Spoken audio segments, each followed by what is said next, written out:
नमस्कार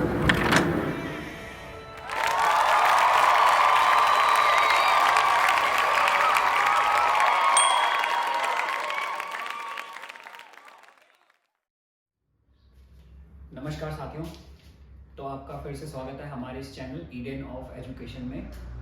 और पिछले लेक्चर में जो हमने बात की थी वो बात की थी electric field due to continuous charge distribution, जिसमें हमने linear straight conductor, straight charge conductor और चार्ज रिंग, उसके सेंटर और उसके एक्सिस पर इलेक्ट्रिक फील्ड की बात की थी। ठीक है, तो आज जो हमने बात करनी है वो बात करनी है इलेक्ट्रिक फील्ड लाइंस और इलेक्ट्रिक लाइंस ऑफ फोर्स। आज हमने इस टॉपिक की बात करनी है, तो देखते हैं इसमें क्या होता है। तो सपोज हमारे पास कोई एक चार्ज है यहाँ पर प्लस Q, और ये इस चार्ज का इलेक्ट्रिक फील्ड है। इस तरह से देखिए, एक बाउंड्री मैंने यहाँ पर ड्रॉ कर दी है, इस तरह से इसका ये इलेक्ट्रिक फील्ड है। अब मैं एक positive test charge, free test charge यहां पर छोड़ देता हूं, फ्री छोड़ देता हूं इसको। तो आपको पता है कि ये जो चार्ज है Q, ये इस चार्ज पर फोर्स लगाएगा, और जब ये इस पर फोर्स लगाएगा तो ये इस तरफ मोशन करना स्टार्ट कर देगा, इस लाइन के अलोंग। ठीक है, अगर मैं इसको यहां पर रखूंगा तो ये इस लाइन के अलोंग यहां पर मोशन करना स्टार्ट करेगा। अगर यहां पर रखूंगा तो इस लाइन के अलोंग ये मोशन करना लग जाएगा। यहां पर रखूंगा तो इस लाइन के अलोंग मोशन करेगा। यहां पर रखूंगा इस लाइन के अलोंग मोशन करेगा। यहां रखूंगा इस लाइन के अलोंग मोशन करेगा। इधर इस लाइन के अलोंग मोशन करेगा। इधर इस लाइन के अलोंग मोशन करेगा। इधर इस लाइन के अलोंग मोशन करेगा। और इस तरह से देखिए आप, यहां पर बहुत सारी इमेजिनरी लाइंस हैं ऐसी, जिन पर ये free positive test charge move करता है।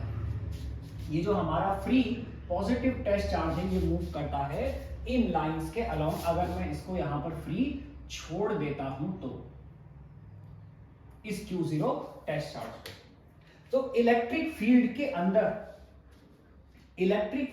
अंदर ये जो इमेजिनरी स्मूथ कर्व होते हैं, इमेजिनरी स्मूथ लाइंस जो होती हैं, कंटिन्यूअस कर्व लाइंस जो होती हैं, जिन पर कोई फ्री टेस्ट चार्ज या free positive test charge move करता है, इन्हीं लाइंस को हम कहते हैं electric field lines. Electric field lines. ठीक है, तो इलेक्ट्रिक फील्ड लाइंस क्या होती हैं? ये इमेजिनरी कंटिन्यूअस स्मूथ कर्व होते हैं, जिन पर कोई पॉजिटिव टेस्ट चार्ज मूव करता है इलेक्ट्रिक फील्ड में। ठीक है, तो यहां तक आपको ये समझ में आ गया होगा। तो हम इसको ऐसा भी कह सकते हैं, इनको इलेक्ट्रिक फील्ड लाइंस की डेफिनेशन को, electric field lines are those smooth continuous curve drawn in electric field on which any free positive test charge moves। ठीक है, जिन पर कोई free positive test charge move करता है, उनको हम क्या बोलते हैं? इलेक्ट्रिक फील्ड लाइंस कहते हैं। ठीक है, अब इनकी कुछ प्रॉपर्टीज होती हैं। तो इनकी प्रॉपर्टीज में जो सबसे पहली प्रॉपर्टी आती है, वो प्रॉपर्टी ये है कि जो इलेक्ट्रिक फील्ड लाइंस हैं वो पॉजिटिव चार्ज से स्टार्ट होती हैं और नेगेटिव चार्ज पर एंड हो जाती हैं।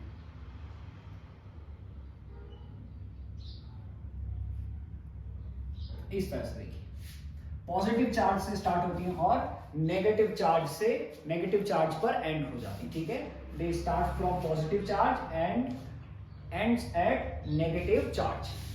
अगर हमारे पास कोई सिर्फ एक सिंगल पॉजिटिव चार्ज है और इसके लिए हमें इलेक्ट्रिक फील्ड लाइंस ड्रॉ करनी है, तो वो इलेक्ट्रिक फील्ड लाइंस इस तरह से होंगी। यहां से स्टार्ट होंगी ये और इनफाइनाइट तक जाएंगी।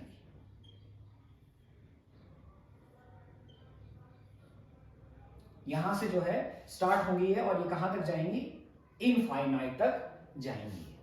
ठीक है, ये आपको समझ आ गया। अगर आप नेगेटिव चार्ज के लिए ड्रॉ करते हो, तो नेगेटिव चार्ज के लिए जब आप ड्रॉ करोगे तो नेगेटिव चार्ज के लिए इनफाइनाइट से नेगेटिव चार्ज तक आएंगे,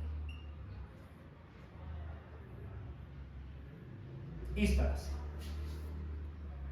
अगर किसी जगह पर इलेक्ट्रिक फील्ड लाइंस इस तरह से हैं, कहीं पर इस तरह से देखिए, इस तरह से कर्व्ड लाइंस हैं वो, और अब आप किसी एक पॉइंट पर, इन लाइंस के किसी एक पॉइंट पर, यहां पर आप बताना चाहते हैं पी पॉइंट पर इलेक्ट्रिक फील्ड की डायरेक्शन क्या होगी। तो आपको क्या करना है, टेंजेंट यहां पे बना देंगे आप इस तरह से, देखिए टेंजेंट आप यहां पे बना देंगे ये इस तरह से।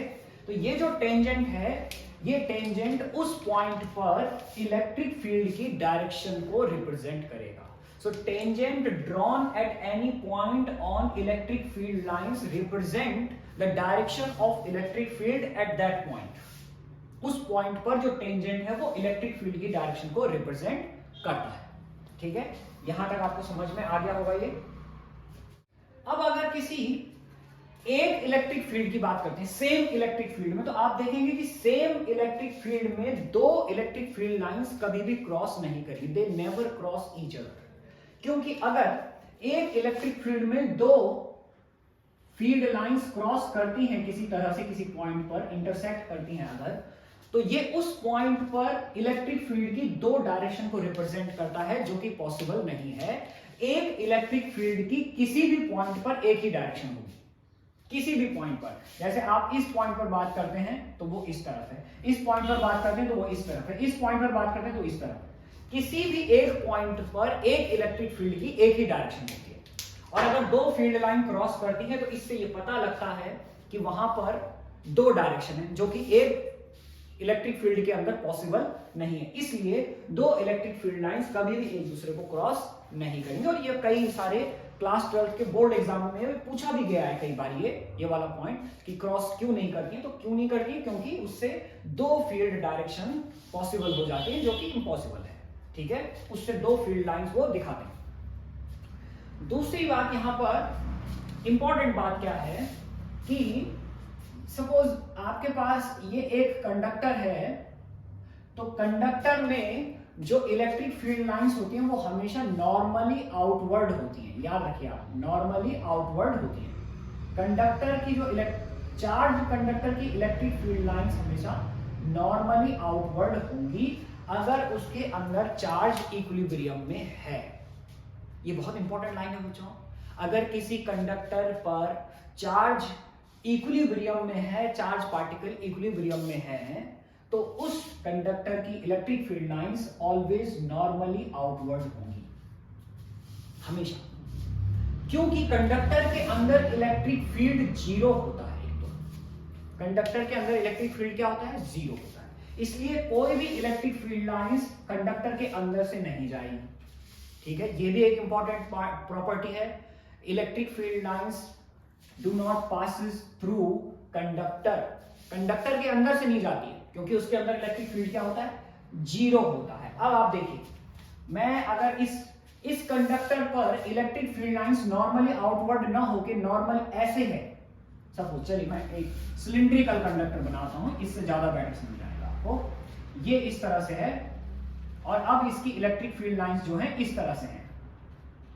अगर ये electric field lines normally outward ना होकर इस तरह होती यहां पर, तो इससे क्या होता, इससे क्या होता कि यहां जो फ्री इलेक्ट्रॉन्स हैं कंडक्टर पर, उन पर फोर्स लगना स्टार्ट होता, और जैसे ही फ्री इलेक्ट्रॉन पर फोर्स अप्लाई होता वो मोशन करना स्टार्ट कर देते, और अगर वो मोशन करना स्टार्ट कर देते तो उन पर क्या डेवलप करते, फिर करंट, इलेक्ट्रिक करंट। तो फिर चार्ज कंडक्टर इलेक्ट्रोस्टैट नहीं होता वो, तो फिर इलेक्ट्रोस्टैट में तो हम स्टेशनरी चार्ज के बारे में पढ़ते हैं, वहां तो फिर करंट जनरेट करता, लेकिन करंट जनरेट नहीं करता है। समझ रहे हैं आप बात को? तो इसलिए जो इलेक्ट्रिक फील्ड लाइंस हैं वो हमेशा परपेंडिकुलरली आउटवर्ड होंगी चार्ज कंडक्टर की सरफेस की। ठीक है, इससे आपको ये समझ में आ गया होगा। एक तो इलेक्ट्रिक फील्ड उसके अंदर जीरो होता है, क्योंकि इलेक्ट्रिक फील्ड लाइन वहां से कोई भी पास नहीं करती है। इससे ये पता लगता है कि कंडक्टर के अंदर इलेक्ट्रिक फील्ड जीरो होता है। अभी ये हम गॉस थ्योरम के एप्लीकेशन में भी प्रूव करेंगे कि कंडक्टर के अंदर इलेक्ट्रिक फील्ड जीरो क्यों होता है। ठीक है, वहां पे हम इसकी बात करेंगे। तो यहां तक आपको ये समझ में आ गया होगा। अब आप देखिए, अगर कहीं पर हमारे पास इलेक्ट्रिक फील्ड लाइंस इस तरह से हैं, देखिए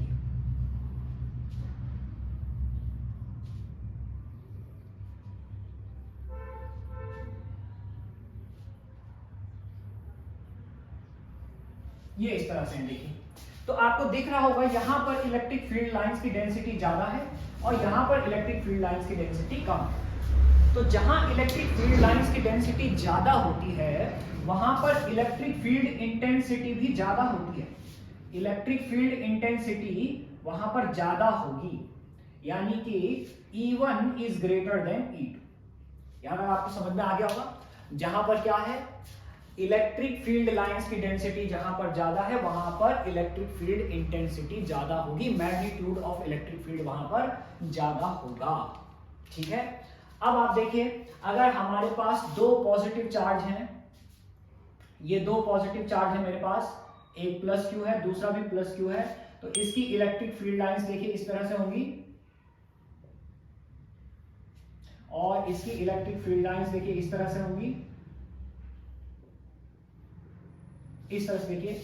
और यहां बीच में हमें एक पॉइंट मिलेगा जहां पर इलेक्ट्रिक फील्ड 0 है और इस पॉइंट को हम बोलते हैं नल पॉइंट। Null point. तो एक प्रॉब्लम इसमें नल पॉइंट की भी होती है, उसको देखते हैं हम नल पॉइंट की प्रॉब्लम को। देखिए बच्चों, नल पॉइंट प्रॉब्लम क्या होती है, यहां पर हमारे पास एक चार्ज है, ये इसको मैं लिख रहा हूं Q1 और यहां पर एक दूसरा चार्ज है Q2 और इनके बीच की जो डिस्टेंस है वो है सपोज A मैं ले रहा हूं, या आप R भी ले सकते हैं, स्मॉल r। और यहां पर बीच में एक कोई पॉइंट है P जहां पर इलेक्ट्रिक फील्ड 0 है, उस पॉइंट को हम कहते हैं नल पॉइंट N। ठीक है, मैं इसको N लिख रहा हूं, N। तो ये वाला जो ये है यहां पर, यहां से यहां तक की डिस्टेंस में कंसीडर करता हूं x, तो यहां पर इलेक्ट्रिक फील्ड हो जाएगा E1 और इसकी वजह से यहां पे इलेक्ट्रिक फील्ड हो जाएगा E2। ये आपको समझ में आ गया होगा। तो सबसे पहले हम इलेक्ट्रिक फील्ड निकाल लेते हैं। Electric field at N due to Q1, तो वो हो जाएगा E1 is equal to 1/4 pi epsilon naught K Q1 upon x square. और ऐसे ही अब हम निकाल लेंगे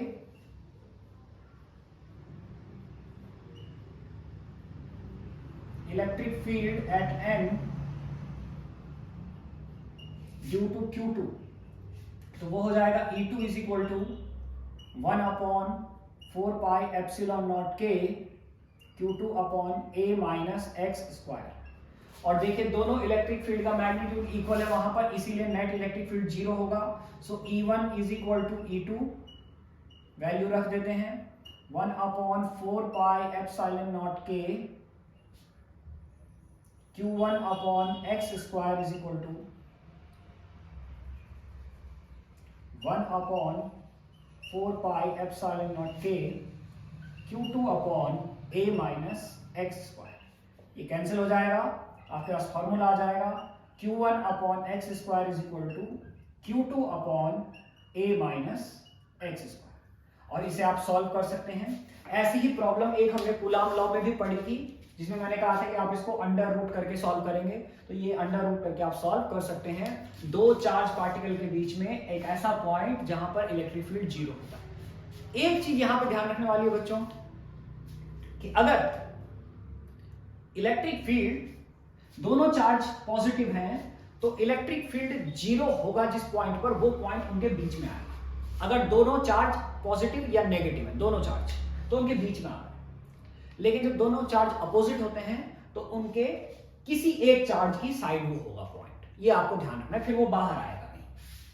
ठीक है, तरीका वही है करने का, बस उसमें याद रखिए आप फिर माइनस की जगह प्लस हो जाएगी डिस्टेंस। अगर कोई पॉइंट यहां पर होता है तो यहां से यहां तक की डिस्टेंस अगर x है तो फिर वहां से यहां तक की डिस्टेंस a प्लस x हो जाएगी, फिर आप उसे इस तरह सॉल्व करेंगे। ठीक है, तो ये तरीका होता है इस पॉइंट को फाइंड करने का, दो चार्ज पार्टिकल के बीच में एक ऐसा पॉइंट जहां पर इलेक्ट्रिक फील्ड क्या हो, 0।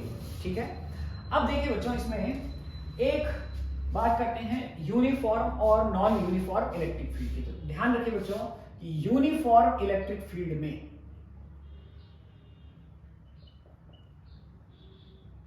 यूनिफॉर्म इलेक्ट्रिक फील्ड के अंदर जो फील्ड लाइंस होती हैं वो पैरेलल होती हैं। तो जब कभी आप यूनिफॉर्म इलेक्ट्रिक फील्ड ड्रॉ करेंगे तो आपको parallel electric field lines draw करनी है। इस तरह से पैरेलल इलेक्ट्रिक फील्ड लाइंस आपको ड्रॉ करनी है, ठीक है। ये हमारा यूनिफॉर्म इलेक्ट्रिक फील्ड है। मोस्टली केसेस में देखिए, अगर आपके पास कोई इस तरह से चार्ज बार है, देखिए यूनिफॉर्मली चार्ज बार है अगर आपके पास, तो उसकी जो इलेक्ट्रिक फील्ड लाइंस है वो ऐसे बनेंगी, यूनिफॉर्म, ठीक है। अगर इलेक्ट्रिक फील्ड लाइंस पैरेलल नहीं है, कुछ इस तरह से हैं,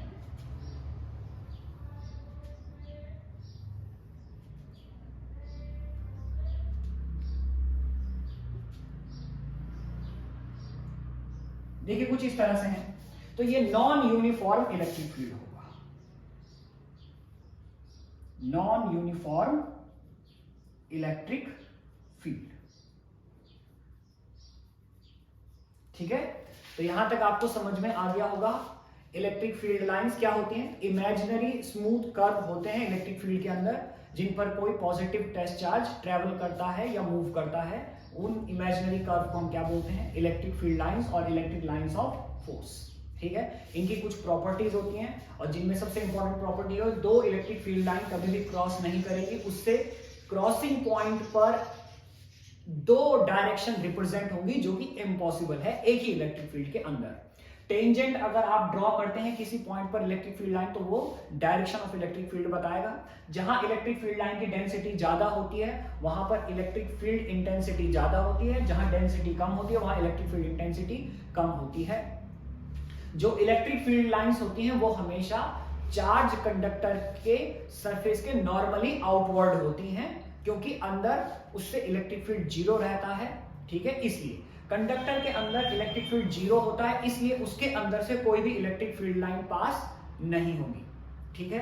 पॉजिटिव चार्ज की इलेक्ट्रिक फील्ड लाइंस उससे स्टार्ट होती है पॉजिटिव चार्ज से और अवे इनफाइनाइट तक चली जाती है, उससे दूर। और नेगेटिव चार्ज की जो इलेक्ट्रिक फील्ड लाइंस होती है वो इनफाइनाइट से नेगेटिव चार्ज की तरफ आती है। Electric field lines positive charge से स्टार्ट होती हैं और नेगेटिव चार्ज पर एंड हो जाती हैं, ठीक है।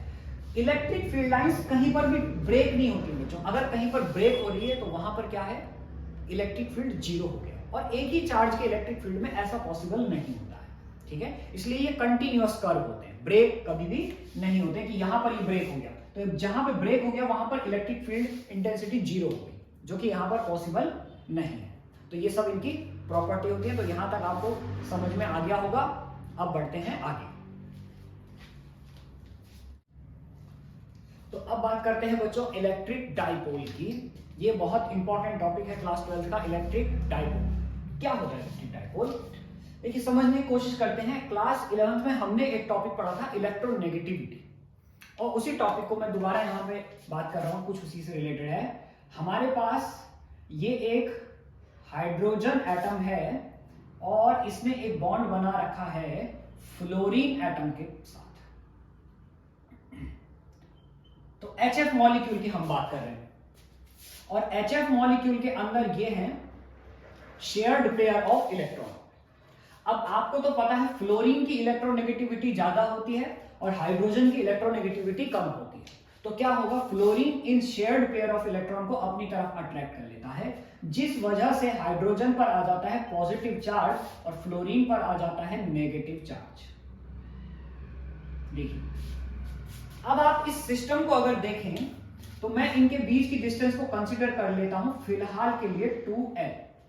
इनके बीच की डिस्टेंस कितनी है, 2L है। मैंने कंसीडर किया है अपने आप, कोई दिक्कत वाली बात नहीं है, आप L भी ले सकते हैं, पर फिलहाल मैं 2L कंसीडर कर रहा हूं। तो अब आप देखिए कि एक ऐसा पेयर ऑफ चार्ज है ये, जिसमें एक तरफ प्लस Q है और दूसरी तरफ माइनस Q है, और दोनों एक स्मॉल डिस्टेंस से सेपरेटेड है।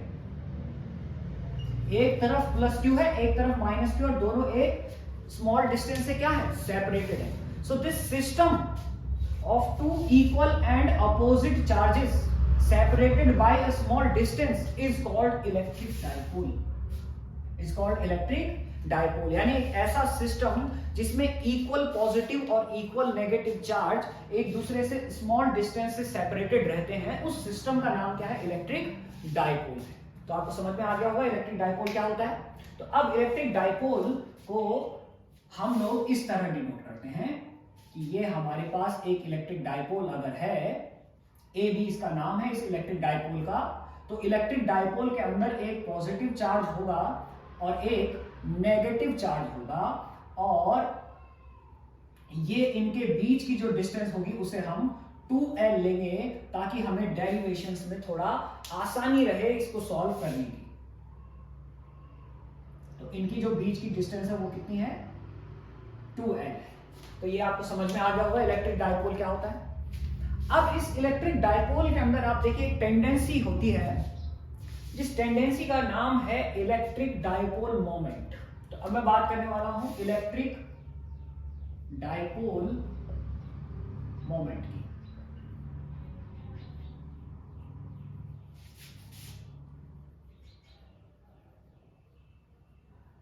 क्या होता है इलेक्ट्रिक डाइपोल मोमेंट? देखिए, इन दोनों चार्ज में से पॉजिटिव प्लस क्यू और माइनस क्यू में से किसी एक चार्ज का आप मैग्नीट्यूड ले लीजिए, क्योंकि दोनों तो बराबर ही, तो क्यू इनटू उसका मल्टीप्लाई कर लीजिए दोनों के बीच के सेपरेशन के साथ, यानी कि 2L, और इसी को हम बोलते हैं electric dipole moment. So electric dipole moment को आप ऐसे डिफाइन कर सकते हैं, the product of magnitude of one charge and the distance between both charges of dipole is called electric dipole moment। ये जो है प्रोडक्ट है एक चार्ज के मैग्नीट्यूड और दोनों चार्ज के बीच की डिस्टेंस का जो प्रोडक्ट है that is electric dipole moment. और ये एक वेक्टर क्वांटिटी है। कैसी क्वांटिटी है ये? वेक्टर क्वांटिटी है। It is a vector quantity. ध्यान रखना ये वेक्टर क्वांटिटी है, इसलिए मैंने यहां पे एरो बना रखा है। अब वेक्टर क्वांटिटी है तो इसकी डायरेक्शन बताइए, तो इसकी डायरेक्शन होती है बच्चों माइनस क्यू से प्लस क्यू की तरफ, माइनस क्यू से प्लस क्यू की तरफ इसकी डायरेक्शन होगी। यहां पे मैं लिख रहा हूं directed from minus Q to plus Q. ठीक है, अब इसकी यूनिट की बात करते हैं, तो यूनिट इसका क्या होता है? यूनिट देखिए आप, इसका यूनिट होगा हमारे पास कूलाम मीटर, इसका यूनिट है। और कूलाम मीटर इनवर्स किसका यूनिट होता है? लीनियर चार्ज डेंसिटी का। और कूलाम मीटर किसका होता है? डाइपोल मोमेंट का। अब देखिए कितने सिमिलर यूनिट है, कूलाम मीटर इनवर्स और कूलाम मीटर। तो ऐसे सवाल आपसे पूछ लेगा जानबूझ के, क्योंकि कंफ्यूजन क्रिएट हो सकता है, तो पूछ लेगा सवाल। डायमेंशनल फॉर्मूला अगर इसका देखें, डायमेंशन देखते हैं इसकी, ATL, ये इसका डायमेंशन है। तो यहां तक आपको समझ में आ गया होगा डाइपोल मोमेंट। अब आप देखिए डाइपोल मोमेंट की प्रॉब्लम को समझने की कोशिश करते हैं थोड़ा सा, कि डाइपोल मोमेंट, सपोज आपसे कहे कि NaCl मॉलिक्यूल जिसमें इनके बीच का सेपरेशन 1 एंगस्ट्रॉम है, NaCl मॉलिक्यूल जिसमें कि उनके बीच का सेपरेशन कितना है? 1 एंगस्ट्रॉम। 1 एंगस्ट्रॉम नहीं होता है, मैं कंसीडर कर रहा हूं फिलहाल, कि सवाल में ऐसा उसने बोला है। ठीक है, कितना है? 1 एंगस्ट्रॉम है। इस मॉलिक्यूल का डाइपोल मोमेंट बताइए। तो क्या करना है आपको? Na पर होता है +1 चार्ज और Cl पर होता है -1 चार्ज। तो जो चार्ज का मैग्नीट्यूड है आपको पता है, Na से एक इलेक्ट्रॉन इधर गया, इसलिए एक इलेक्ट्रॉन के इक्वल इस पे पॉजिटिव चार्ज आएगा। 1.6 × 10⁻⁻19 कूलम, ये चार्ज का मैग्नीट्यूड आ गया। दोनों के बीच की डिस्टेंस कितनी है? 1 एंगस्ट्रॉम। और यहां दोनों के बीच की डिस्टेंस कितनी होती है? 2L, यानी कि 2L इज इक्वल टू कितना आ गया? 1 एंगस्ट्रॉम, यानी कि 1 × 10⁻⁻10 मीटर। अब आप डाइपोल मोमेंट निकाल सकते हैं। P इज इक्वल टू, बोले कितना आएगा? P is equal to 1.6 × 10⁻⁻19 × 10⁻⁻10, and your answer is 1.6 10⁻⁻9 coulomb metre. ये आपका डाइपोल मोमेंट है। देखिए कितना आसान है, कोई दिक्कत वाली बात ही नहीं आपको। ठीक है, आप इस तरह कर सकते हैं इसको सॉल्व। अगर वो चार्ज की फॉर्म में आपको देता है दो चार्ज, एक +2 माइक्रोकूलम, एक -2 माइक्रोकूलम, तो आप तब भी कर सकते हैं, कोई दिक्कत वाली बात नहीं। यहां पे दिक्कत एक सबसे बड़ी ये है, गलती क्या करते हैं बच्चे, ये जो 1 एंगस्ट्रॉम है इसको L की जगह पर प्लेस करते हैं। नहीं, ये 2L की वैल्यू है, इसलिए इसको पूरे 2L की जगह पर रखना है। L की जगह पर अगर आप रखेंगे तो जो आंसर आना चाहिए उसका डबल आपका आंसर आएगा। इसलिए आपको क्या ध्यान रखना है कि जो वैल्यू आपको मिली है वो आपको 2L की जगह पर रखनी है, जो डिस्टेंस है। तो ये आपको समझ में आ गया होगा डाइपोल मोमेंट और उसकी प्रॉब्लम्स। कभी कभी आपको डाइपोल मोमेंट इस तरह भी मिल सकता है क्वेश्चन में, 2I plus 3J minus K, और अब आपसे कहे कि डाइपोल मोमेंट का मैग्नीट्यूड बताइए। कोई दिक्कत वाली बात नहीं है, वेक्टर P का मैग्नीट्यूड आपको निकालना है, यानी कि under root 2 square plus 3 square minus 1 square, और आपका जो आंसर है वो हो जाएगा 4 प्लस 9 प्लस 1, यानी कि अंडर रूट 14 आपका आंसर है। कोई दिक्कत वाली बात नहीं। कूलम मीटर, डायमेंशन मैंने आपको बता दिया, डायरेक्शन इसकी क्या होती है, नेगेटिव टू पॉजिटिव। अब जब आप केमिस्ट्री पढ़ेंगे या जब हम केमिस्ट्री के वीडियोस स्टार्ट करेंगे, वहां पर भी इलेक्ट्रिक डाइपोल मोमेंट आता है। क्लास 11th में भी आपने पढ़ा होगा, मैं थोड़ा सा उस पर भी बात कर लेता हूं कि क्लास 11th में किसी मॉलिक्यूल का डाइपोल मोमेंट की डायरेक्शन पॉजिटिव टू नेगेटिव होती थी। वहां पर इसको कई किताबों में म्यू से भी लिखा हुआ है, देखना 11th की बुक्स में। तो उसमें पॉजिटिव टू नेगेटिव क्यों है? यहां तो हमें कह रहा हूं कि नेगेटिव टू पॉजिटिव है, और वहां पॉजिटिव टू नेगेटिव लिखी हुई है किताब। तो ऐसा कैसे? तो इसको थोड़ा सा समझने की कोशिश करते हैं। देखिए, अगर यहां पर मैं इसको थोड़ा सा चेंज कर रहा हूं, देखिए माइनस और प्लस मैंने ऐसा किया, और अब मैं यहां पर एक इलेक्ट्रॉन रखता हूं, तो अब बताइए आपकी इलेक्ट्रॉन किधर जाएगा? इधर जाएगा। तो direction of movement of electron यहां पर वही डायरेक्शन ऑफ डाइपोल मोमेंट है। वही क्या है? Direction of dipole moment. जबकि इस मॉलिक्यूल के अंदर आप आइए, यहां पर इलेक्ट्रॉन किधर मूव हुए हैं? यहां से इस तरफ, इसलिए डाइपोल मोमेंट का डायरेक्शन भी उसी तरफ बन रहा है। इसलिए यहां पर प्लस क्यू से माइनस क्यू की तरफ आपको दिखाई दे रहा है, जबकि फिजिक्स में माइनस क्यू से प्लस क्यू की तरफ वो होता है। तो ये आपको समझ में आ गया होगा, क्योंकि केमिस्ट्री में बॉन्ड के इलेक्ट्रॉन का डिस्प्लेसमेंट ही प्लस क्यू से माइनस क्यू की तरफ होता है। इसलिए वहां पर जो डाइपोल मोमेंट है वो प्लस क्यू से माइनस क्यू की तरफ डायरेक्टेड रहता है। जबकि फिजिक्स के अंदर सिस्टम बना हुआ है, और तब ये डिसाइड करते हैं कि इलेक्ट्रॉन अगर रखेंगे तो कहां मूव करेगा, तो माइनस क्यू से प्लस क्यू की तरफ मूव करेगा। इसलिए डायरेक्शन भी माइनस क्यू से प्लस क्यू की तरफ डिनोट की जाती है। तो ये आपको समझ में आ गया होगा, इलेक्ट्रिक डाइपोल और इलेक्ट्रिक डाइपोल मोमेंट। और ये कॉन्सेप्ट कहां से ओरिजिनेट हुआ है? इन मॉलिक्यूल्स से। इन मॉलिक्यूल्स को क्या कहते हैं? Polar molecules. तो पोलर मॉलिक्यूल्स के जरिए ये कॉन्सेप्ट डेवलप हुआ है इलेक्ट्रिक डाइपोल और इलेक्ट्रिक डाइपोल मोमेंट का। ठीक है, तो यहां तक आपको समझ में आ गया होगा। अब इसके आगे जो है एक समझने की कोशिश करते हैं कि अगर किसी इलेक्ट्रिक डाइपोल को यूनिफॉर्म इलेक्ट्रिक फील्ड में रख दें तो क्या होगा। अब इसको देखते हैं आगे।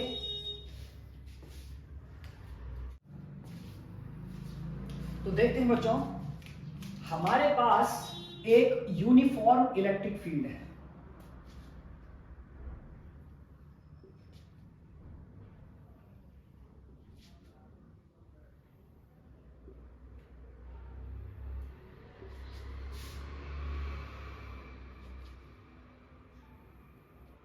ये आपको दिख रहा होगा, ये पैरेलल लाइंस हैं।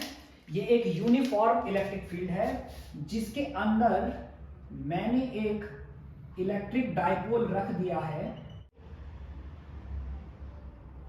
थीटा एंगल पर मैंने एक इलेक्ट्रिक डाइपोल रख दिया है जिसका नाम है ए बी।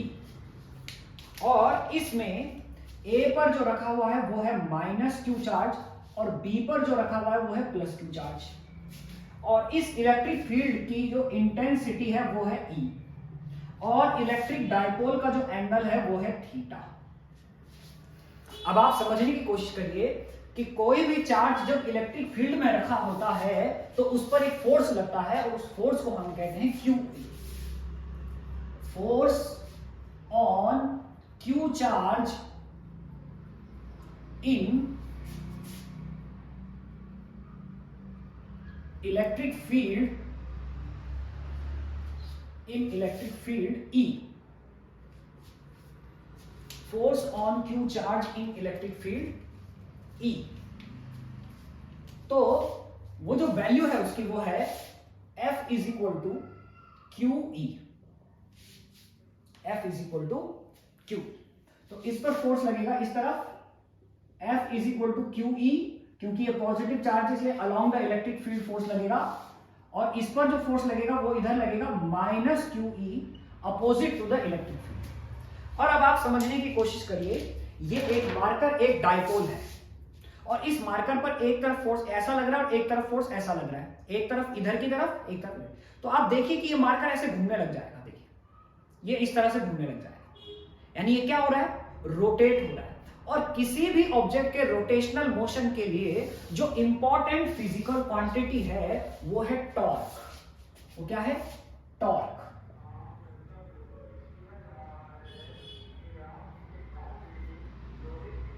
वो क्या है, टॉर्क।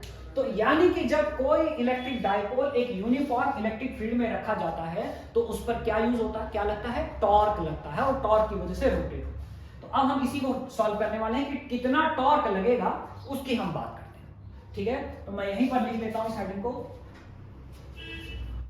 तो ये यहां पर हेडिंग आ गई हमारी, torque on electric dipole in uniform electric field. ठीक है, तो अब हमारे पास ये एक इलेक्ट्रिक डायपोल AB है जो हमने एक यूनिफॉर्म इलेक्ट्रिक फील्ड E में रखा हुआ है। कितने एंगल पर, थीटा एंगल पर इसको मैंने रखा हुआ है। तो ये आपको समझ में आ गया। अब देखिए ये जो लाइन है, डॉटेड लाइन, ये है लाइन ऑफ एक्शन। इस लाइन के अलोंग ये फोर्स काम कर रहा है, और ये है लाइन ऑफ एक्शन। और इन दोनों लाइन के बीच की जो डिस्टेंस है परपेंडिकुलर, वो ये है, देखिए आप। तो ये पॉइंट मैं यहां पे लिख ले रहा हूं C, और ये वाला एंगल इधर हो जाएगा थीटा। अगर ये एंगल थीटा तो ये एंगल भी थीटा ही होगा फिर। ठीक है, तो अब यहां से यहां तक की जो डायपोल की लेंथ है वो है 2L।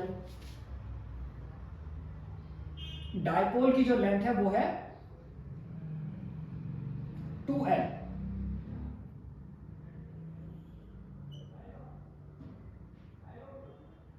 ठीक है, तो ये वाली जो डिस्टेंस होगी वो होगी 2L साइन थीटा। अभी देखते हैं कि कैसे होगी।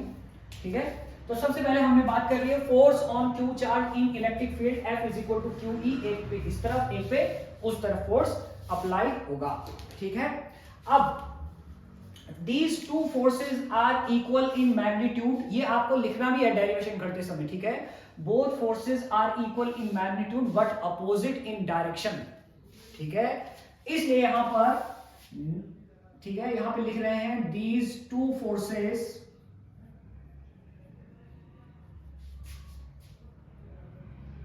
are equal in magnitude but opposite in direction. ठीक है, यहां पे चाहे तो आप ऐसा भी कर सकते हैं, force on plus Q charge in electric field E इतना, and force on minus Q charge in electric field वो हो जाएगा F is equal to minus QE। और अब आप ये समझ सकते हैं these two forces are equal in magnitude but opposite in direction, hence they make a couple force। ठीक है, they make a couple force which rotate the dipole in uniform electric field। तो अब इसी couple force का हमें क्या निकालना है, टॉर्क निकालना है। सो टॉर्क ऑन डायपोल, और टॉर्क का जो फॉर्मूला होता है वो होता है tau is equal to magnitude of force into perpendicular distance. तो टाउ इज इक्वल टू हमारे पास आ जाएगा, फोर्स का मैग्नीट्यूड है QE इनटू उन दोनों के बीच की परपेंडिकुलर डिस्टेंस है 2L साइन थीटा। और इसके लिए मैं यहां पे अलग से कर रहा हूं, in triangle ACB sine theta is equal to जो होगा वो होगा CB अपॉन AB, और sine theta is equal to CB upon 2L, और CB इज इक्वल टू आ जाएगा 2L साइन थीटा, और CB उन दोनों के बीच की परपेंडिकुलर डिस्टेंस है फोर्सेस के बीच की, ठीक है।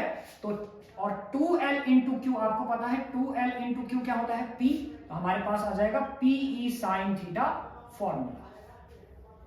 तो फॉर्मूला आ गया PE साइन थीटा।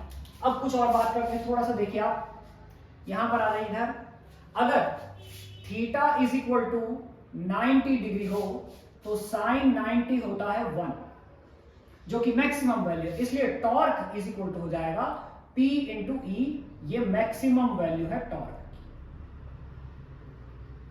अगर theta is equal to 0 degree हो जाए तो साइन 0 होता है 0, इसलिए टाउ इज इक्वल टू हो जाएगा 0, जो कि उसकी मिनिमम वैल्यू है, ठीक है। मैग्नीट्यूड की बात कर रहे हैं तो मैग्नीट्यूड, मिनिमम और मैक्सिमम, यहां तक आपको समझ में आ रहा होगा। अब आप समझने की कोशिश करिए, थीटा इज इक्वल टू 90 और थीटा इज इक्वल टू 0 कैसे बनेगा। देखिए ये आ गया इधर E, और ऐसा अगर P हो जाए तो P ऐसा है, यानी डाइपोल इस तरह रखा हुआ है माइनस क्यू प्लस क्यू, ठीक है। तो क्या होगा, एंगल 90 का आएगा।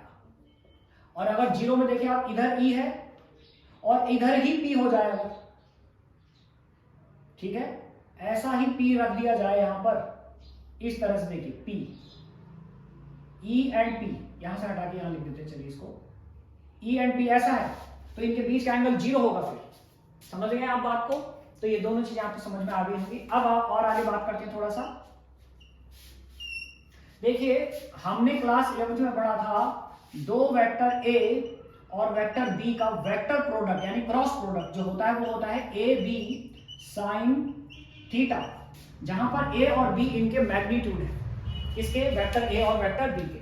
तो इसी तरह टाउ इज इक्वल टू जो हमने लिखा है PE साइन थीटा, इसको मैं मर्ज करके लिख सकता हूं अब P cross E, P cross E। तो ये वेक्टर फॉर्म आ गई इसकी टॉर्क की, P क्रॉस E। अब आप बोलेंगे torque is a vector quantity, तो इसका डायरेक्शन किधर होगा। तो अब इसके डायरेक्शन की बात करते हैं। तो इसका जो डायरेक्शन है, अगर सपोज ये इधर है E और ये इधर है P, देखिए P इधर है ना हमारे पास, P यहां पे P के लिए भी मैं डायरेक्शन बना देता हूं, इस तरफ से ये P है, देखिए ऐसा। तो ये E हो गया, ये P हो गया, और इधर से इधर एंगल मेजर किया हमने थीटा डिग्री, ठीक है।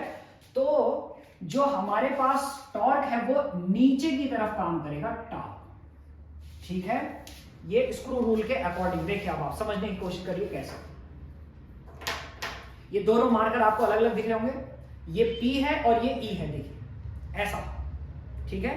ये P और ये E, तो आपको इधर से इस तरफ आना है ऐसे, तो आपका थंब इस डायरेक्शन में जाएगा, तो इधर की तरफ। अब देखिए ऐसा रखा हुआ है, इधर से ऐसा रखा हुआ है, इधर से इधर आ रहे हैं, P और E इधर से इधर आ रहे हैं, तो नीचे की तरफ जाएगा, ये देखिए ऐसा, तो नीचे की तरफ थंब जाएगा, तो नीचे की तरफ टाउ होगा, ठीक है। और अगर P ऐसा है, E ऐसा है, तो इधर से इधर जाएंगे, फिर ऊपर की तरफ आएगा।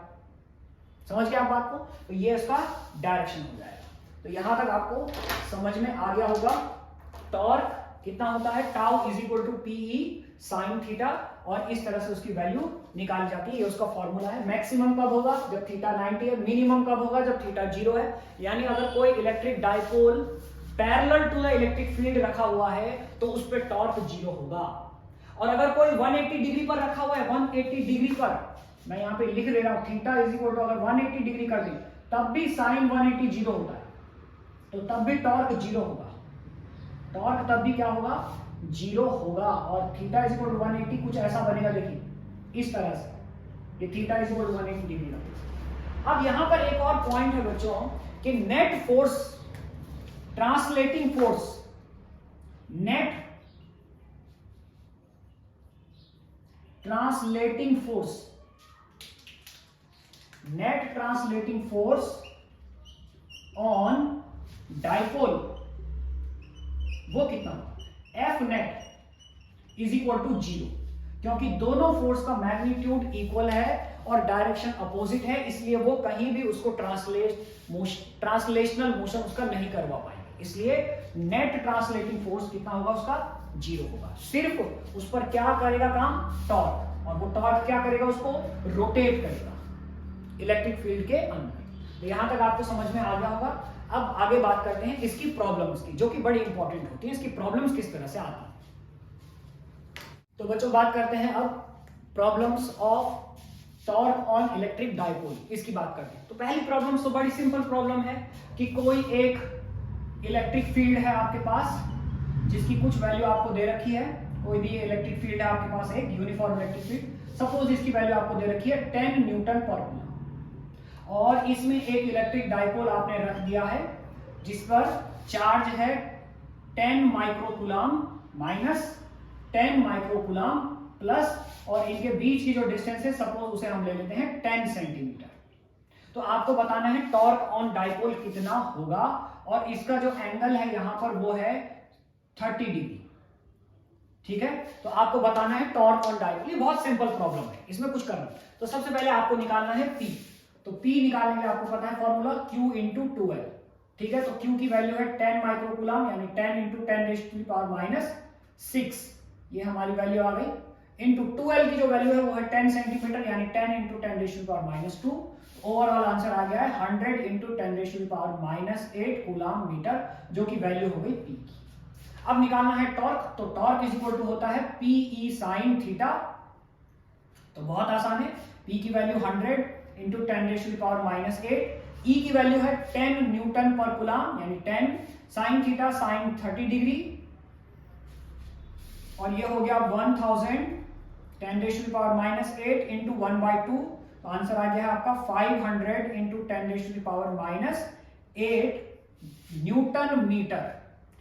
टॉर्क का जो यूनिट होता है बच्चों वो होता है न्यूटन मीटर। तो ये आपका आंसर है। ये बहुत सिंपल प्रॉब्लम है, इसमें कुछ भी नहीं करना होता आपको। अब इसी प्रॉब्लम में मैं आपको बता दूं कि हो सकता है वो टॉर्क की वैल्यू आपको दे दे और पूछे कि इसका एंगल बताइए, तो अब भी आपको यही फॉर्मूला यूज करना है एंगल निकालने के लिए भी। ठीक है, तो इसमें कोई दिक्कत वाली बात नहीं। हो सकता है वो आपको यहां पर टॉर्क की वैल्यू दे दे, इलेक्ट्रिक फील्ड की वैल्यू दे दे, एंगल की वैल्यू भी दे दे, बाकी कुछ ना दे और सिर्फ एंगल की वैल्यू दे, और कहे कि इसका डाइपोल मोमेंट बताइए, तब भी आपको यही फॉर्मूला लगाना है। ठीक है, तो ये चीज आप समझ गए होंगे कि किस तरह यूज होगा ये फॉर्मूला। ठीक है, ये बहुत सिंपल प्रॉब्लम होती है, ये बहुत आसान प्रॉब्लम होती है डाइपोल मोमेंट और टॉर्क की। आगे बात करते हैं अब इसकी दूसरी प्रॉब्लम्स की। अब एक प्रॉब्लम होती है बच्चों इसकी वेक्टर प्रॉब्लम। वेक्टर प्रॉब्लम में कैसा होता है, देखिए कि आपको एक वेक्टर इलेक्ट्रिक फील्ड वेक्टर वो आपको दे देगा, कुछ भी vector 2i plus 3j plus 2k, और बोलेगा एक डाइपोल इलेक्ट्रिक डाइपोल जिसका डाइपोल मोमेंट वेक्टर है i minus j plus 2k, और कहेगा कि उस पर कितना टॉर्क लग रहा है वो बताइए और उसका एंगल बताइए। टॉर्क और एंगल आपको बताना है।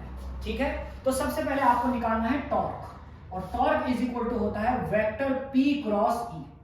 और ऐसे केसेस में क्रॉस प्रोडक्ट करवाने के लिए आपको पता है आप क्या करते थे, डिटर्मिनेंट बनाते थे I J और K, और इधर P के वेक्टर कंपोनेंट लिखेंगे 1 -1 2, फिर E के कंपोनेंट लिखेंगे 2 3 2। देखिए P क्रॉस E, इसलिए पहले P के कंपोनेंट आएंगे फिर इसके कंपोनेंट।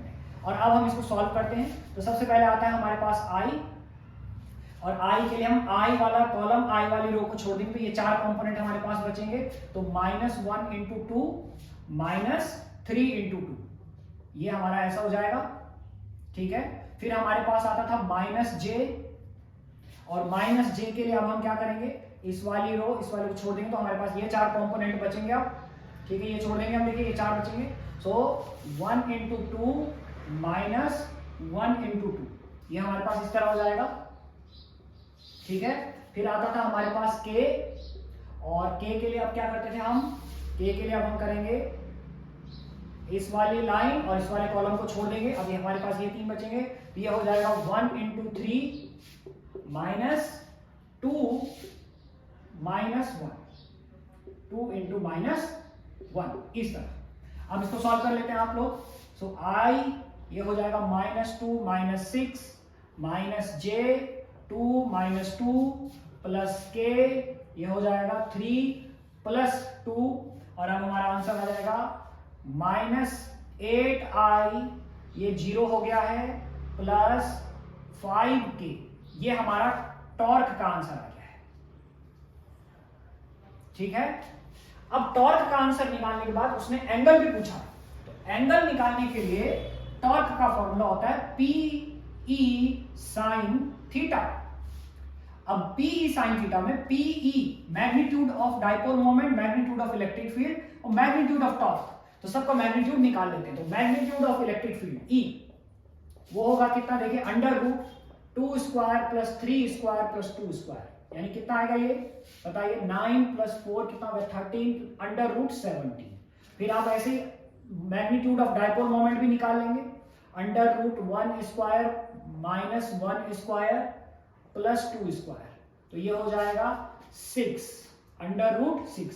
फिर आप ऐसे टॉर्क का मैग्नीट्यूड भी निकाल लेंगे, जो कि कितना हो जाएगा 8 square minus 8 square plus 5 square, यानी कि 64 प्लस 25, और ये हो जाएगा आपके पास 89। ठीक है, तो बस अब आप ये वैल्यू यहां पर रख दीजिए, under root 89 is equal to under root 17 into under root 6 into sine theta. और अब आप इसे सॉल्व कर सकते हैं, under root 89 divide by under root 17 into under root 6 is equal to sine theta, और यहां से आपको किसकी वैल्यू मिल जाएगी, थीटा की। तो इस तरह आपको ये सॉल्व करना होगा।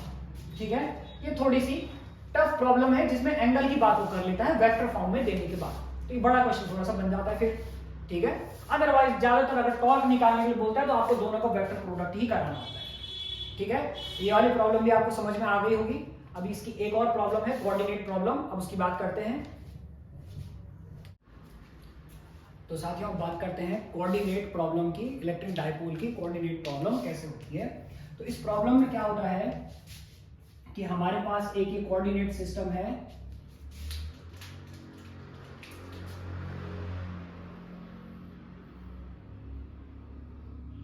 इस तरह से x और y, और यहां पर ये कोऑर्डिनेट है 1 2 -1 -2, और इधर हो गया 1 2, और ये हो गया इधर -1 -2। और हमारे पास अब दो चार्ज रखे हुए हैं, एक -2 माइक्रोकूलम जो कि -2, -2 पर रखा है, और दूसरा चार्ज रखा है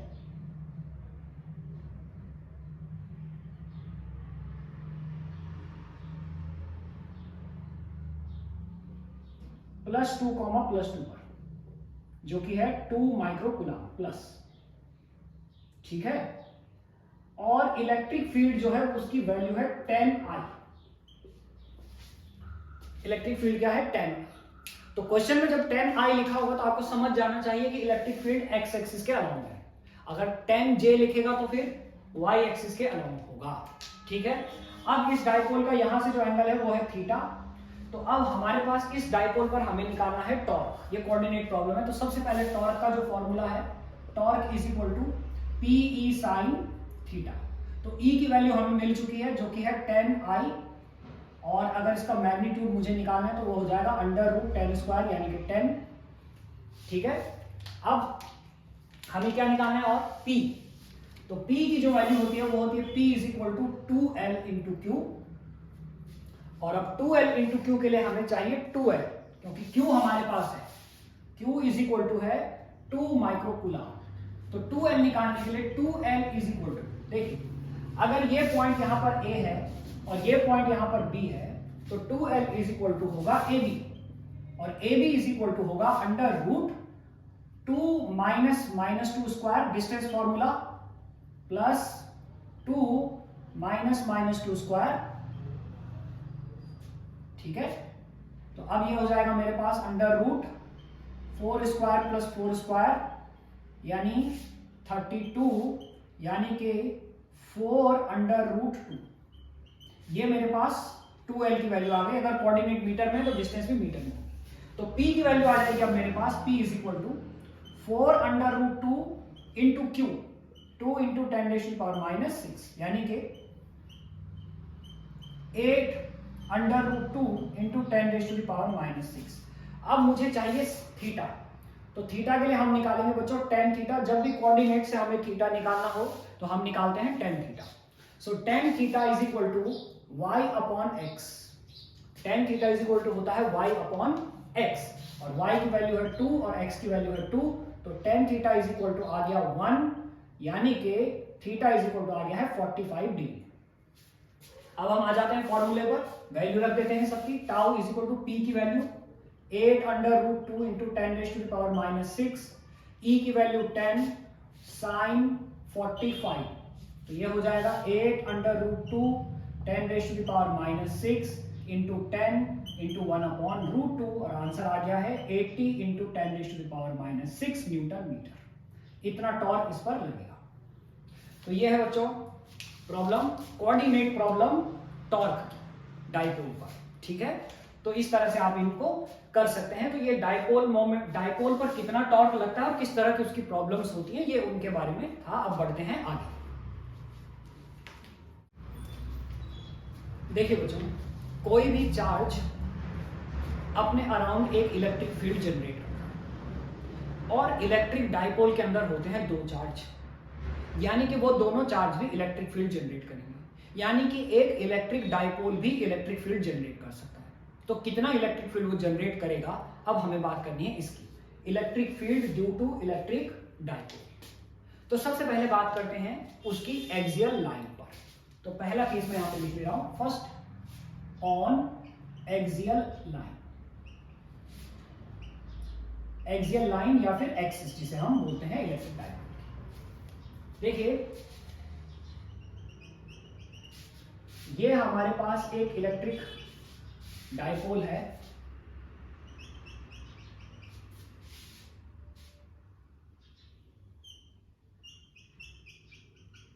इस तरह से, और इस इलेक्ट्रिक डाइपोल का नाम है AB, और ये इसका मिड पॉइंट है O, और ये है इसकी एक्सिस, इस तरह से।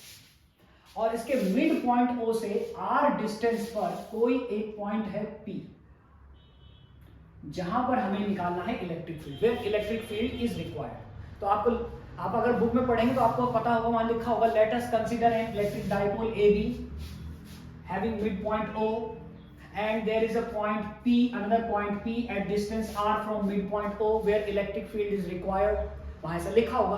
तो ये सब आपको डायग्राम से ही देखकर लिखना है, कुछ ज्यादा बड़ी बात नहीं है, ठीक है। अब डाइपोल में जो टोटल डिस्टेंस होती है वो 2L होती है, यानी कि ये वाली डिस्टेंस जो है L और ये वाली डिस्टेंस भी L। तो अब ये वाला जो चार्ज है वो -Q है और ये वाला जो चार्ज है वो +Q है। तो +Q से P तक की जो डिस्टेंस होगी वो होगी R minus L, R minus L। R में से इतना L हटा दीजिए, तो यहां से यहां तक की डिस्टेंस आपने, और -Q से P तक की जो डिस्टेंस होगी वो होगी R प्लस L। और अब +Q की वजह से जो इलेक्ट्रिक फील्ड यहां पर जनरेट हो रहा है वो है E1, और -Q की वजह से जो इलेक्ट्रिक फील्ड यहां पर जनरेट हो रहा है वो है E2। तो अब नेट इलेक्ट्रिक फील्ड आपको पता ही है क्या होगा, प्रिंसिपल ऑफ सुपरपोजिशन के अकॉर्डिंग आप निकाल लेंगे, तो वही हमें करना है।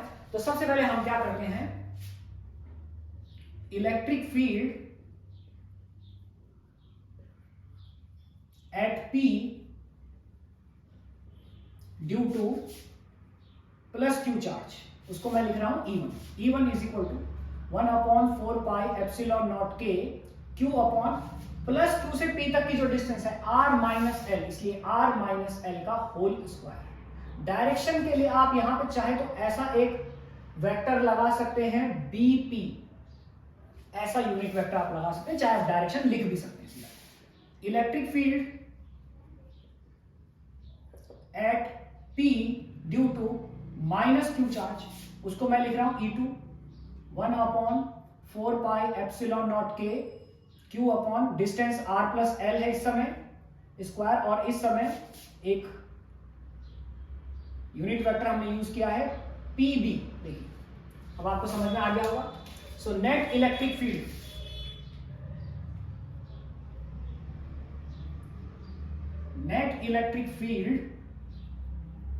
Eight P E net is equal to E1 minus E2, क्योंकि दोनों ऑपोजिट वेक्टर है इसलिए E net, देखिए K Q तो कॉमन आ जाएगा इन दोनों से, ये पूरा चार्ज K, ये पूरा K और Q साथ में कॉमन आ गया, तो अंदर क्या बचेगा हमारे पास 1 upon R minus L whole square minus 1 upon R plus L whole square. अब इसे सॉल्व करते हैं हम, K Q देखिए ये हो जाएगा R plus L whole square minus R minus L whole square upon, मैं इसको लिख रहा हूं R minus L into R minus L, R plus L into R plus L, इस तरह से। और अब देखिए K Q, बताइए क्या बनेगा हमारे पास, देखिए इसको ओपन कर लेते हैं ऊपर bracket, R square plus L square plus 2LR minus R square plus L square minus 2LR upon नीचे ये बनेगा R square minus L square into R square minus L square. देखिए R minus L into R plus L, R minus L into R plus L, यहां तक आपको समझ में आ गया होगा। अब आगे बात करते हैं, so E net is equal to K Q, और अंदर अब मेरे पास आ जाएगा R square L square, R square L square cancel हो गए, ये आ जाएगा 4LR upon R square minus L square का भी होल स्क्वायर। अब देखिए since L is very very less then R, तो उसको यहां माइनस, उसका स्क्वायर और छोटा होगा, फिर माइनस करके कोई फायदा नहीं है, इसलिए उसे हटा देते हैं वहां से, तो नेग्लिजिबल हो गया वो, L स्क्वायर क्या हो गया, नेग्लिजिबल।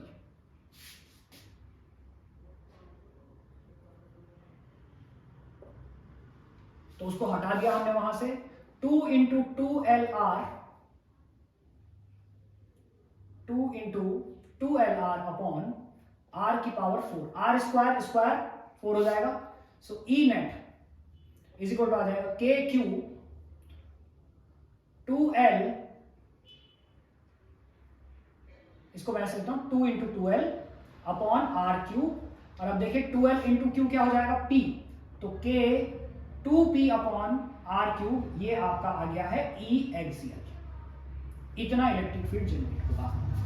अब यहां पर एक चीज समझने की कोशिश करिए आप, यहां पर ये जो पॉइंट चार्ज होता है उसकी वजह से जो इलेक्ट्रिक फील्ड है R डिस्टेंस पर, वो होता है E is equal to K Q upon R square, जबकि डायपोल की वजह से P अपॉन R क्यूब, यानी कि यहां पर जो E एक्सियल है it is inversely proportional to R cube, और पॉइंट चार्ज के लिए ये होता है R स्क्वायर।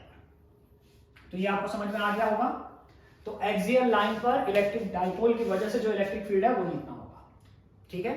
अब इक्वेटोरियल लाइन पर कितना होगा, यानी वो लाइन जो इसके इक्वेटर बीच में से वर्टिकली पास हो रही है, उस लाइन पर कितना होगा, तो एक्सिस के अलोंग था, वर्टिकल लाइन के अलोंग कितना होगा, अब उसकी बात करते हैं।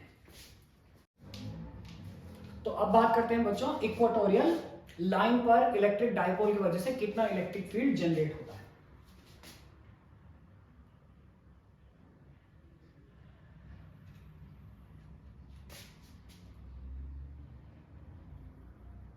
तो ये हमारे पास एक इलेक्ट्रिक डायपोल है, इस तरह से देखिए, यहां है माइनस क्यू चार्ज और यहां है प्लस क्यू चार्ज, और इस इलेक्ट्रिक डायपोल का जो नाम है वो है AB,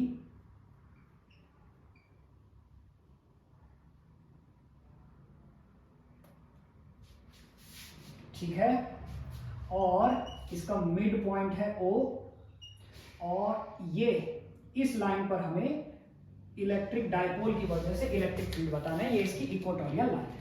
तो यहां पर एक पॉइंट हम कंसीडर कर लेते हैं, ये पॉइंट है यहां पर P, और ये वाली जो डिस्टेंस है वो L होगा, और ये भी L होगा, तो 2L हो जाएगा, और ये वाली डिस्टेंस है R। अब आप देखिए कि यहां पर इलेक्ट्रिक फील्ड इस चार्ज की वजह से आएगा इस तरफ, इस तरह से, और इस चार्ज की वजह से आएगा इस तरफ, देखिए इस तरह से, ये आपको समझ में आ रहा होगा।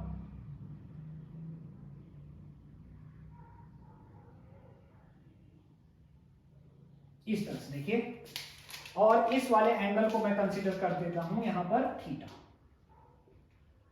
ठीक है, अब पहली बात तो देखिए, ये वाली डिस्टेंस l, ये वाली डिस्टेंस r, तो ये वाली जो डिस्टेंस होगी r square plus L square under root में, और ये भी इधर होगा l square plus r square under root में। ठीक है, अब यहां पर इस वेक्टर को मैं कर रहा हूं E1 और इस वेक्टर को मैं कर रहा हूं यहां पर E2। अब इन दोनों वेक्टर को यहां पर रेक्टेंगुलर कंपोनेंट में रिजॉल्व कर लेते हैं हम। तो रेक्टेंगुलर कंपोनेंट में जब रिजॉल्व करेंगे इन दोनों को, तो यहां बनेगा हमारे पास E1 cos थीटा और एक कंपोनेंट और आएगा E2 cos थीटा। ये समझ गए होंगे आप? ठीक है, इस तरह से। और अब इधर भी दो कंपोनेंट बनेंगे, एक कंपोनेंट इधर बनेगा E1 sin थीटा और एक कंपोनेंट इधर बनेगा जो कि होगा E2 sin थीटा। तो यहां तक आपको समझ में आ गया होगा ये diagram.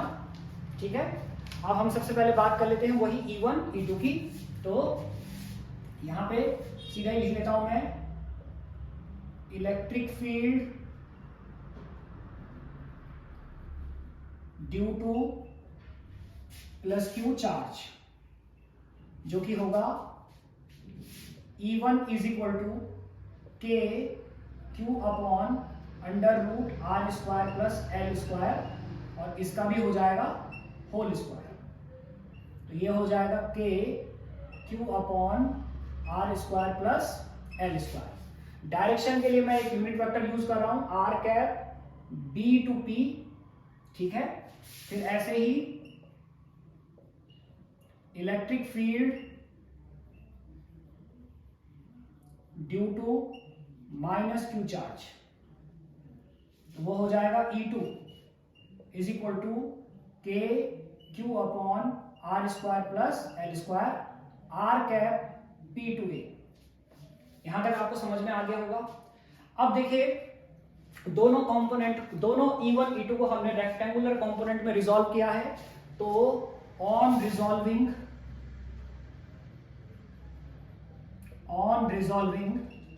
E1 and E2 into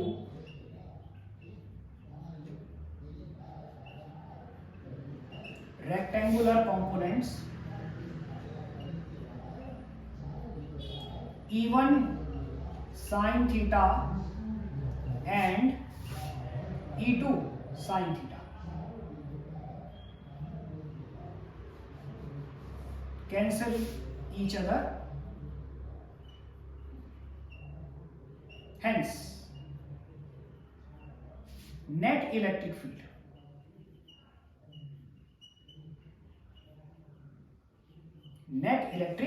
field E net जो होगा वो होगा E1 cos theta plus E2 cos theta. अब यहां पर आप देखिए, दोनों का मैग्नीट्यूड इक्वल है, सो E1 is equal to E2 है। तो मैं अब इसको ऐसे लिख सकता हूं, E net is equal to 2E1 cos theta. यहां तक आपको समझ में आ गया होगा ये। अब आ जाते हैं 2E1 cos theta. cos theta की वैल्यू निकाल लेते हैं बच्चों। cos थीटा की वैल्यू देखिए, इस ट्राइंगल में AOP में cos theta is equal to आएगा बेस अपॉन हाइपोटेनियस, यानी कि L upon under root L square plus R square. E1 की वैल्यू आपने यहां निकाल रखी है, यहां पे दिख रहा होगा, वैल्यू रख लेते हैं आप। सो E नेट, बताइए E net is equal to कितना आएगा, 2 इंटू E1 की value K Q upon R square plus L square power 1 में लिख रहा हूं यहां पे जानबूझकर, L upon R square plus L square, ये cos थीटा की वैल्यू है, और इसकी पावर में लिख रहा हूं 1/2।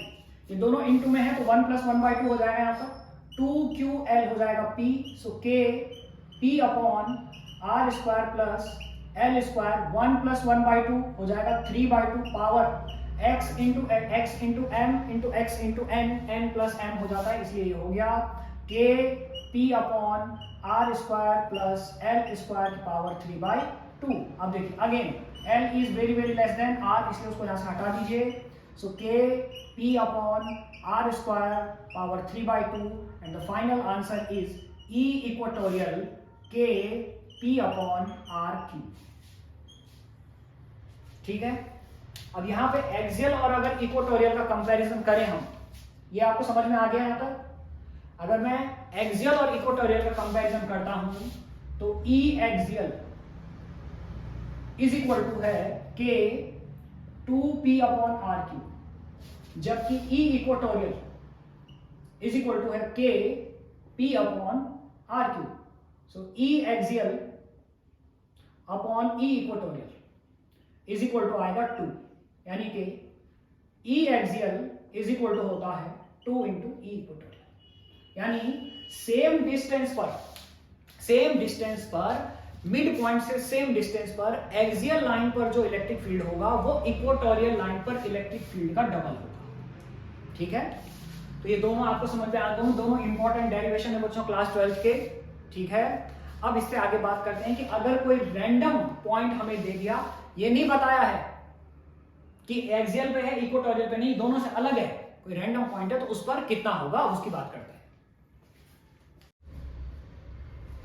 तो अब देखते हैं बच्चों एट एनी पॉइंट, किसी भी पॉइंट पर डाइपोल की वजह से इलेक्ट्रिक फील्ड कितना जनरेट होता है।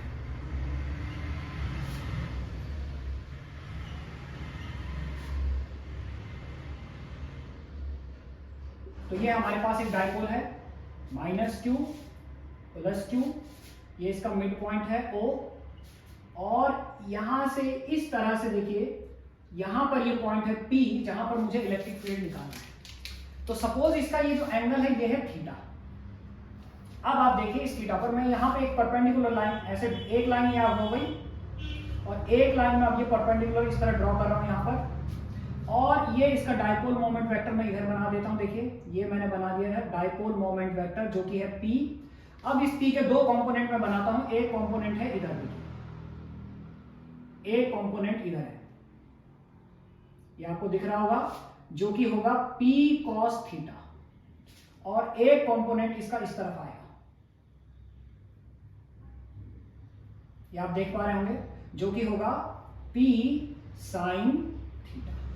अब आप समझने की कोशिश कीजिए कि जो पॉइंट P है वो P cos थीटा के लिए एक्सियल लाइन पर आ रहा है, P cos थीटा के एक्सियल लाइन पर आ रहा है, जबकि P sin थीटा के इक्वेटोरियल लाइन पर आ रहा है। यानी कि जो P पर इलेक्ट्रिक फील्ड है P cos थीटा की वजह से वो एक्सियल वाले फॉर्मूले से निकलेगा, और जो P sin थीटा की वजह से है वो इक्वेटोरियल लाइन के फॉर्मूले से निकलेगा। तो अब आप देखिए कि एक्सियल लाइन की वजह से इलेक्ट्रिक फील्ड आ गया ये, जिसे मैं लिख रहा हूं E1, ठीक है, या E एक्सियल भी आप इसे लिख सकते हैं, और P sin थीटा की वजह से इक्वेटोरियल लाइन वो E ऐसा बनेगा E2, और अब नेट इलेक्ट्रिक फील्ड हमारे पास हो जाएगा, ये हो गया E नेट। ये आपको समझ में आ गया होगा। तो यहां पे अब मैं लिख ले रहा हूं यहां पर P, point P is on axial line of P cos theta, hence